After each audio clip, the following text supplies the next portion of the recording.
வணக்கம். சித்ரா பௌர்ணமி அன்னைக்கு திருவண்ணாமலை போயிட்டு வந்தோம்.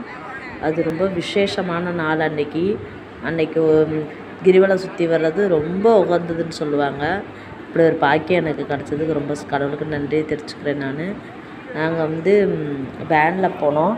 காலையில் இல்லை ஈவினிங் போனோம். நாங்கள் 7:30 மணிக்கு கிரிவலம் சுற்ற ஆரம்பித்தோம். நார்மலாக 7:30 மணிக்கு ஆரம்பித்து எப்படின்னா 12 மணிக்கெலாம் கிரிவலம் சுற்றி முடிச்சிடுவாங்க. ஆனால் பயங்கர கூட்டம், லட்சக்கணக்கான மக்கள். அப்பா, நான் இப்படி இருக்குன்னு நான் எதிர்பார்க்கவே இல்லை. இது 2வது முறை நான் சுற்றி வர்றது. பயங்கர கூட்டம், மூச்சு கூட விட முடியாது உங்களுக்கு. நம்ம நடந்து வர பாதம் கூட நம்ம காலடி கூட தெரியாது. அப்படி ஒரு கூட்டம்னா சொல்லவே முடியல. காற்று கூட வரல, அப்படியே மயக்கம் வர மாதிரி இருந்தது. அவ்வளோ கூட்டம். அப்போ எப்படா சுற்றி வருவோம் கடவுளே, சிவபெருமானேன்னு நினச்சிக்கிட்டு சுற்றி வந்தோம். நாங்கள் கடவுளோடய நல்லபடியாக சுற்றி முடிச்சுட்டு வந்தோம். நாங்கள் கரெக்டாக